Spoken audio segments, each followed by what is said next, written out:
Hello, everyone. Welcome to the webinar about agent attraction. We'll give folks a few minutes to jump in here, but if folks are in the room and wouldn't mind suggesting telling us where they're from in the chat, that would be great, so we can start to see who some of the folks are in the audience.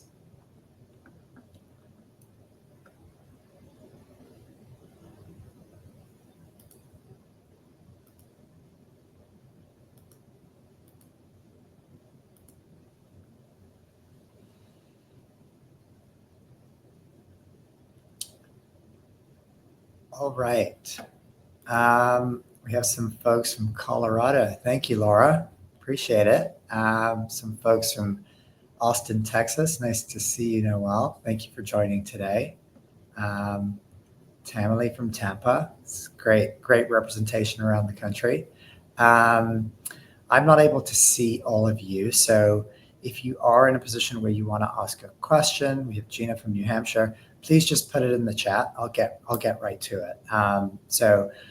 Take an opportunity to jump in there if you have any questions or anything I can clear up for you as we're going through this.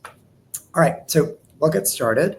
My name is Sean Soderstrom. I'm the co-founder and CEO of Corded. I am super excited to be chatting with you today, primarily about agent retention. So we're going to talk, broadly speaking, about agent attraction.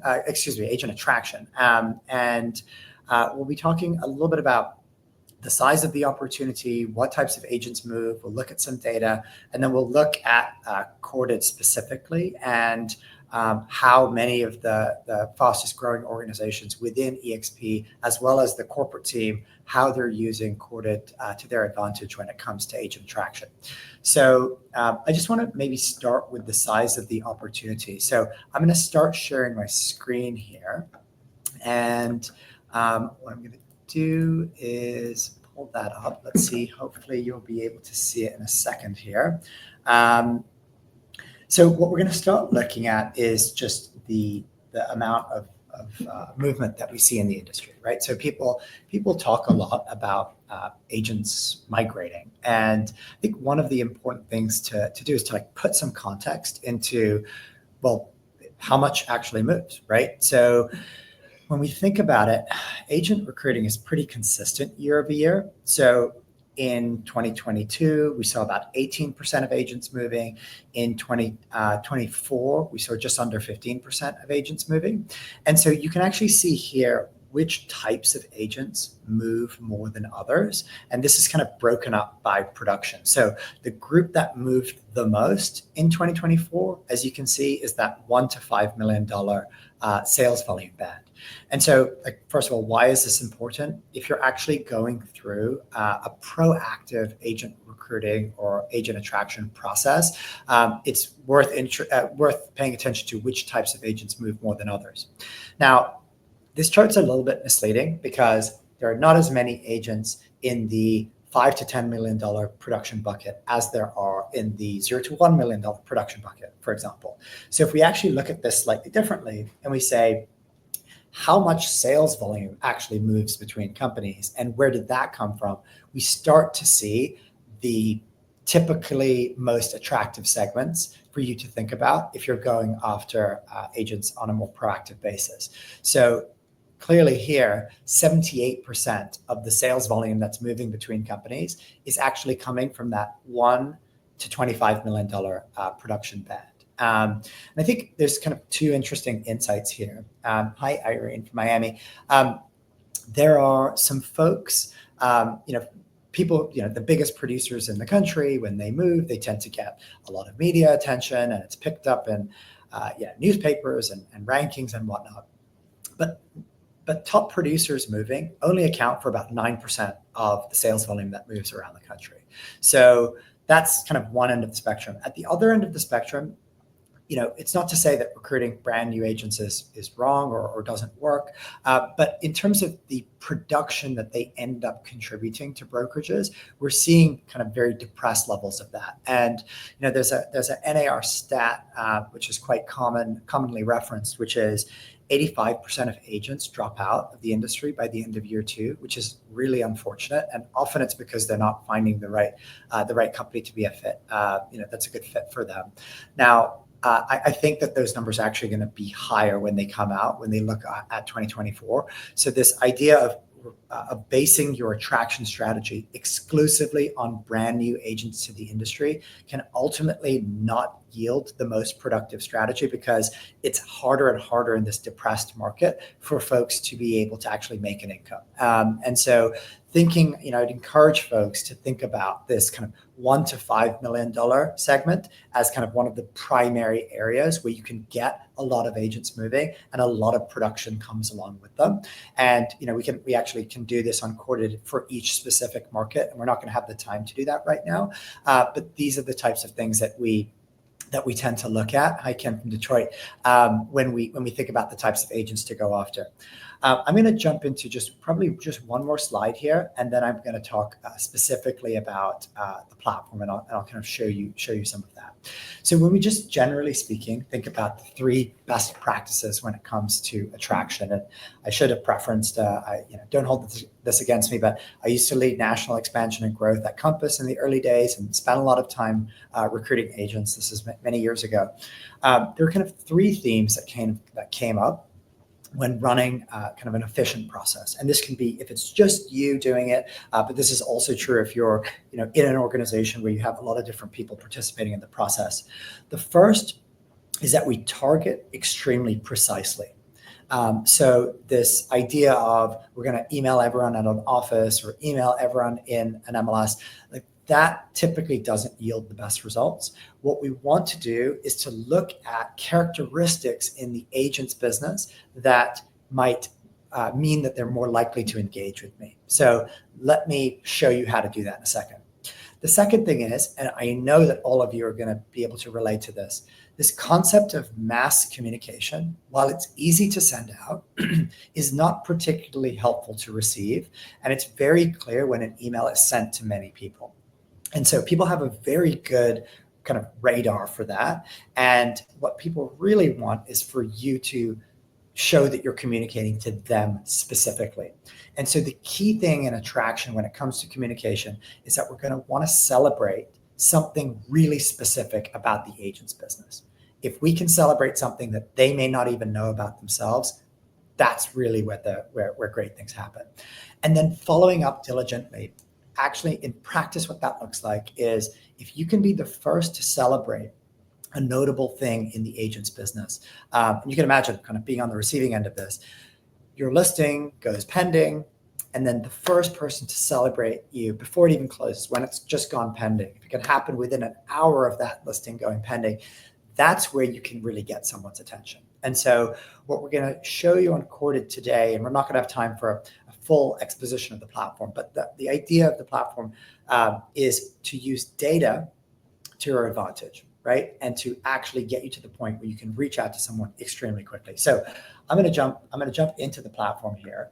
And I'm going to start with a very common place in Courted. And so what I'm going to do here is I'm actually going to look for agents for whom maybe there's some vulnerability in their business. And I'll tell you what I mean by that in a second. So in Courted, and this is one of the great benefits of working with eXp, you can actually sign up for MLSs kind of around the country because we have a corporate relationship with the company. So you could actually pick markets that are actually not the market that you're in or in the market that you're in. It's very easy to go about doing that. Now, so I'll go ahead and I'll pick a place. So I'll say Phoenix, Arizona, but you can really pick anywhere you want. And what I'm going to try to build is a list of agents for whom there's some, I'll call it vulnerability in their business. There's something going on in their business that leads us to believe they're more open to a conversation with you today, okay? And so what I might do is I might look for people who are not managing brokers. That's very helpful to just remove some of those folks from the list. Maybe we want to look for folks who have not closed a deal in the last 90 days. So we think about that for a second.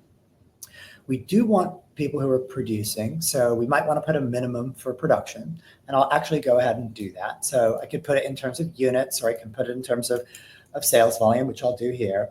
So I'll say $1 million of sales volume. But over the last 12 months, over the last 90 days, they haven't had any closings. So no income for the last 90 days. I'll add on the no active or pending. So they're not actively working with listing site clients right now. And I will start with that. Let me see what that does.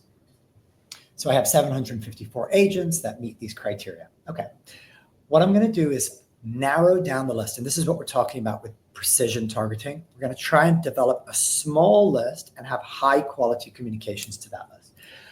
Corded is actually well known for having predictive analytics. This is actually a branch of AI. You might have played around and used large language models. I use ChatGPT all the time. That's a large language model. We have large quantitative models as well on Corded, and those are actually proprietary to the company. So basically what we're doing when we have this button of high potential to move, there's a whole bunch of math going on. Essentially what's happening is we have access to the information of every single agent that's ever switched brokerages over the last 20 years, including you, if you've done that. And then we can look for patterns of what's common and consistent about agents before they leave their brokerage that we can observe that's different than the agents that stay. The result of this high potential to move bucket is 4 out of 5 agents end up moving brokerages. So that's a very good way to go from a long list to a smaller list. Because again, your time is extremely valuable and you don't want to spend too much of your time with folks who are not able to make a move right now. So here we can see a bunch of agents. If I was sorting this list, which is again, still a fairly long list of 225 agents, into a group that I might actually want to go after today, I'm going to sort by declining production over the last 12 months. So these agents have actually gone down in production somewhat dramatically over the last 12 months. And so I'm going to just pick on an agent here that I can see and actually go to an agent with a little bit more experience. So we have this agent here. We have contact information on the left-hand side of the page. I have an overview of their production over the last 12 months. So how has it trended over time? What's the mix of buy-sell? And I'm always looking on the profile for something interesting that I can say to them. So I can see, the close to list price ratio. I have the days on market. I can actually see where this agent has worked over time. So this agent started at a company called My Rental Superstore, which is actually where they work today, moved over to Keller Williams, then went to Real, and is now back at My Rental Superstore with an average time per brokerage of 1 year and 3 months. And so what we're doing is we're kind of building this understanding of the agent extremely quickly. And, we can look at that and say, okay, maybe they just switched, but if they don't do a deal at that new company for, it's already been since December, they haven't done any deals at the new company, maybe that's a reason to reach back out. So we can build that understanding very quickly. We can see, for example, if you wanted to talk to them about their average sales price, maybe being able to be improved if they were to join your organization, that's something you can talk about. We can see other agents that they're working with, all of their transactions. So this company, this agent is actually very rental focused, which again, at this point we might say, actually, let's move on to the next one. And we can very quickly move to the next agent. Now we're looking at an agent at Compass who's actually down 69% year over year. We can see where they've worked over time, HomeSmart to Compass. And maybe it's an opportunity to keep more of their income at EXP. We can see where they work on the map. These are all kind of clickable. These are the homes that they've transacted on. And then it gets to the point where we need to reach out. Rahul, I think you have a question. I don't think we can see you, or at least I cannot. But thank you for the question. What do we say to an agent, right? And so this is where it gets into personalized communication. This is where we use Compose AI.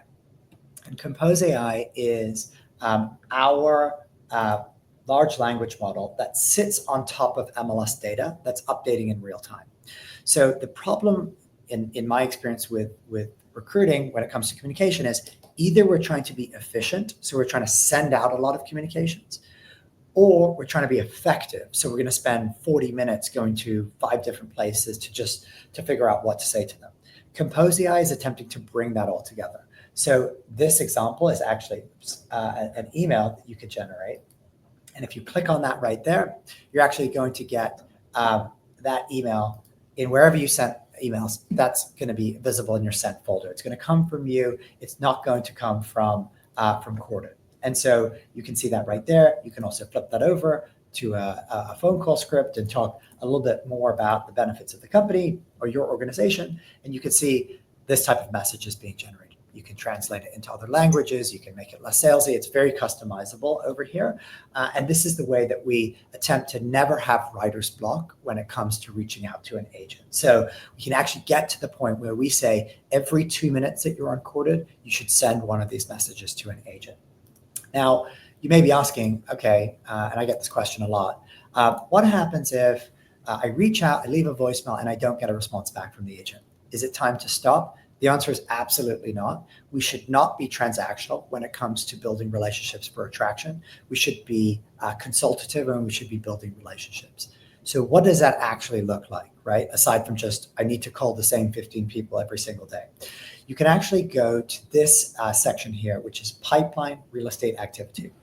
So think of this as like a news feed, right? Like a Facebook news feed or a news thing that has all of the most recent updates of all of the agents that you're tracking. These could be across the country. This could be directly in your market, whatever you have access to in the platform, wherever you're trying to attract from. And so I can see here, Robert Burgess just put this property into contract in Georgetown, Texas.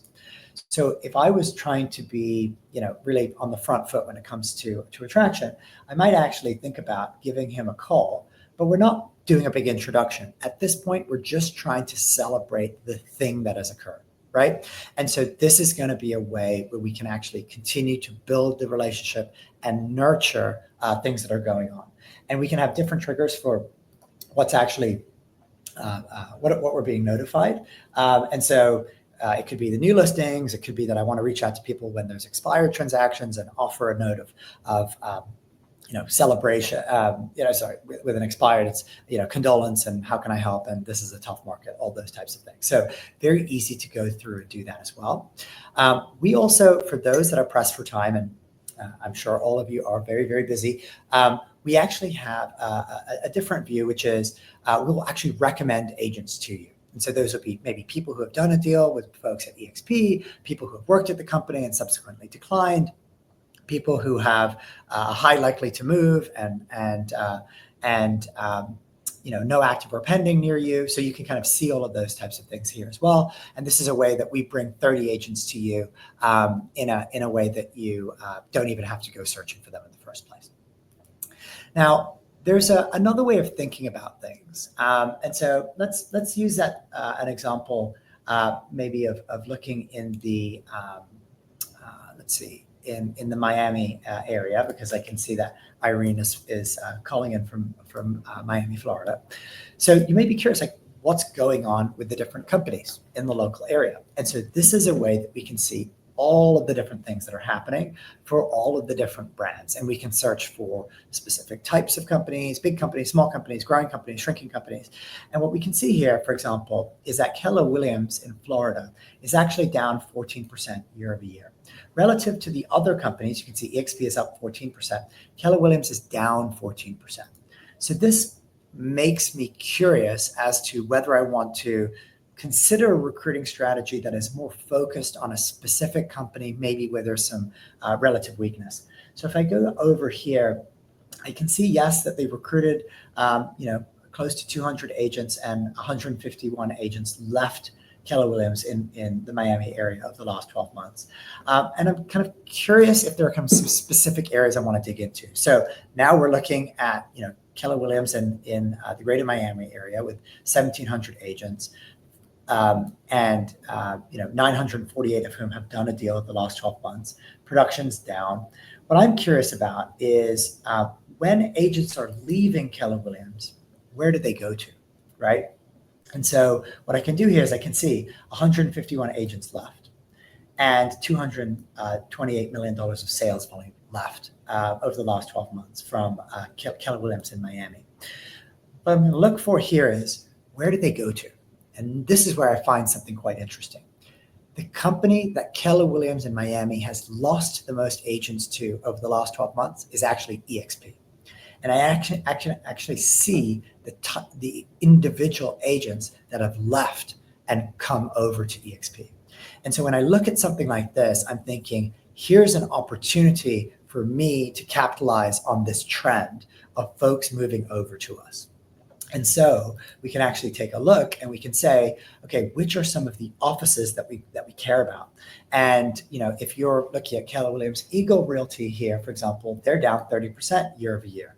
This Keller Williams Miami Beach Realty is actually down 56% year over year. So now I'm going to jump into this profile for this specific office. And what I can go to is I can actually see some of their agents are high potential to move. And here I can see the list of agents that remain, right? So there's actually only 2 producing agents that remain in this office. And so we may want to go to a slightly bigger one that's actually declining. I can go to this one here. 115 agents are still here. And there's a number of agents that are high potential to move across the production spectrum. So this is a way that we can start to use market information to focus that approach of who we want to reach out to. And we can take advantage of the fact that eXp is actually growing from a number of different brokerages where we might feel that we have a competitive value proposition and maybe better economics to offer them and other things like that. We can get a list of, this agent here, right? Steven, $5 million producer at this office that's losing agents. And we can kind of see their production. So this agent's actually up over the last 12 months, but does actually forecast it as a high potential to move, given what's happening in their office dynamics. So Irene, I'm glad that you find this helpful. We could actually do this for any one of you in your local markets, and this is the type of thing that folks will do. And again, we don't want it to be too much research. Like we don't really encourage folks to be playing around with filters for too long. When you get set up, and we do this for all of the eXp teams, we actually get you set up with an onboarding with a person. And in that onboarding, we set up the exact perfect searches for you. So you can just get to that point where you're on a list, you go to Compose AI, you reach out, and then you just click next. And then you go to Compose AI, you make a phone call, and you click next. And that's how we get to the point that we can send high quality communications that are personalized, that make the agent feel seen and supported by you. But we do that in 2 minutes, and then we move on to the next agent. And so that's how we do it. Now, if any of you have actually done a lot of recruiting in the way that I have, you may be familiar with this problem of having too many irons in the fire and too many things going on to remember what we've done, right? So if we're in the process of calling and then in 2 minutes later making another call, we need to stay organized. And this is where the pipeline becomes really important. So first of all, if you've seen and engaged with kind of a marketing funnel, you'll have different stages of, they're at the top of your sphere of influence, like maybe you just met them, all the way through to they transact with you, and maybe hopefully then they transact with you again. We think that same approach of thinking of this kind of funnel-based way of managing your recruiting or traction pipeline is very useful when it comes to managing your work. So you'll see different stages here of connected to meeting scheduled all the way through to contract out. And there's a number of ways to kind of stay organized here. So for example, what you could do is you could say, who are all the people that I've contacted? So maybe I left a voicemail, sent an email, but I never actually got on the phone with them. Okay, so there's that group of people. And in my account, there's 63 agents. And let me see those that I interacted with furthest in the past. So here are a whole bunch of agents that are really folks that I've reached out to, but I might want to follow up with again. And so that's an interesting way to go about it. Rahul has a great question, which is on the retention side. So I think there's a couple of ways that we can go about doing this. We could actually look for our individual agents by name if we want to. And what we'd recommend doing, and again, we can set this up for you in the onboarding, is we can go find our agents and we can put them on a search or on a watch list, I should say. I won't do that right now. I'll just show you how easy it is. So we have the list of agents. Let's go through and do this. So let's say these are your agents for your team. We can then create a watch list. So this could be my organization, right, or my team, however you want to think about it. And then what you're going to do, is, and you can, by the way, you can share that list with other folks that you're working with. You can do a couple of different things with this. First, you will actually be able to see the activity of the agents that you're tracking right here. So anytime your agent does something, you'll be able to send them a celebratory note or email just like that. There's another way of thinking about this, and this in my account is not going to pull up EXP folks necessarily, but this is a good example of what you can see in the platform is we'll summarize what's happening in the agent's businesses. So in this case, right, Jean has the first closing at the brokerage, right? Or Margaret here has the first activity in 90 days, right? So first closing, first time making money in the last 90 days, which is really important when you think about the fact that we're in a slow market. And so you can see a bunch of different kind of notification types. And so you can actually get this about your agents, and then you can use that to reach out. And so when you have a list of agents, right, that is, when you have a list of your agents, you'll also be able to see how they're tracking, right? So we added all of these folks, and we'll be able to kind of go through very quickly and take a look, okay, what's happening in their business? Is it down? Is it up? How are things trending? What's the amazing close list price ratio? These are all the types of things that we can use when it gets into coaching conversations with our agents. And so that's what we can get that set up for you, your team, your organization, and the onboarding. And then it's very easy to track what's going on with them such that you can offer that support and a helping hand when you need it. If you're in a role, Rahul, where maybe there's a few different people who are collaborating on the coaching and the management of the agents, you can actually collaborate on Corded, right? So you could actually go in, you could say, at Elena, who's my colleague, this will trigger an email to her. Actually, Alex needs to know about our new listing presentation and the upcoming team event. That's going to actually create an email to your colleague, Elena, in this case, which will then she'll be able to click on a link and be able to brought to this place in the platform. And so you'll be able to see a record of all of the different things that you're doing with your own agents right there in the platform. So there's going to be kind of good, solid documentation and history of the different things that you've done, and you can actually log that you've had check-ins and other things with your organization if that's something that you want to do. Okay, we're close to being up on time here. I would love to hear if folks have any questions. Feel free to throw them in the chat. More than happy to do that. We actually offer, as you may or may not imagine, based on the demo that I just showed you, Corded is considered the premium product when it comes to recruiting and retention in the industry. So it's typically quite an expensive solution because of the various things that we do. But the good news is that we have a very close and strategic relationship with EXP, which means we have highly discounted pricing for EXP teams. It starts at $300 a month. And so typically you bring on one agent into the organization who's a producer, it's already paid for itself. Most folks are doing much more than that, even in their first month. So we'd be really excited to talk to you about how we do that, and of course, give you your own personal demo and those types of things. The best way to get in touch with us, if you're curious to have that kind of personal demo and walk through the platform, answer any questions that you have, is via the Calendly link that I just sent in the chat.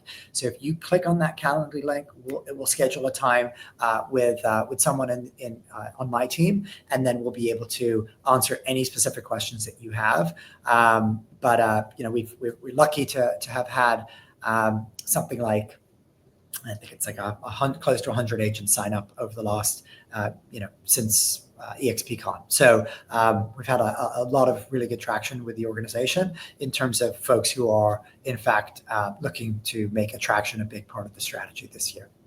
Rahul, please feel free to book the Calendly. We'd love to show you more about retention. But generally speaking, we're using data to inform you what's happening. We're telling you about the milestones and then giving you an opportunity to reach out. And then using the profile, we can compare the agent to the market. We can suggest different things that are opportunities for either improvement or celebration with any of those agents.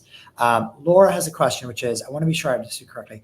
Even if I'm licensed in one state, do I have access nationwide? That's a great question. So let's say, Laura, you are based in Miami, Florida, and you want to have access to Atlanta, Georgia, we can give you access to the MLS in Atlanta, Georgia, because EXP is contracted with us in all of those places, and the local managing broker in Atlanta is supervising your access. So you can actually pick from any of the markets that Corded is connected to for access anywhere you want. And many people are doing this in their feeder markets, or really if they just find that they can attract well in an area where maybe EXP has less coverage right now.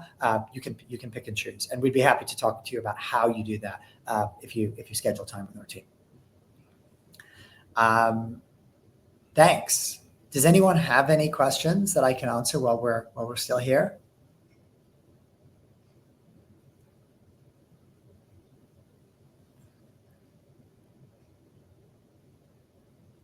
The price is not the same. There's an additional fee for each MLS. So you're going to want to pick which MLS that you would want, but each MLS is the same price as another MLS. But we can walk through all of those details with you. There are also some really, really large MLSs that have hundreds of thousands of agents. If you're looking to have kind of the most bang for your buck with that $300 cost, all of that kind of stuff.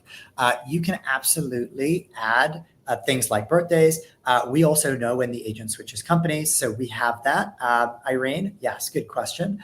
Rahul, 300 is not the price for the whole country. It's for your first MLS. And often we'll recommend either picking your MLS or a very large one. And then it's cheaper to add MLSs if you then have a second or third or so on. We'll also have scenarios in which if there's several members of your organization, you can each pick one, right? So you all kind of doing distinct things within different territories. So there's a number of different ways that we can get it set up for you, depending on what your needs are. Well, thank you. I'll stay on for another minute or two in case some more questions come in, but really nice to speak with you today. Thanks so much for your time, and hopefully get to meet you soon. Thank you very much.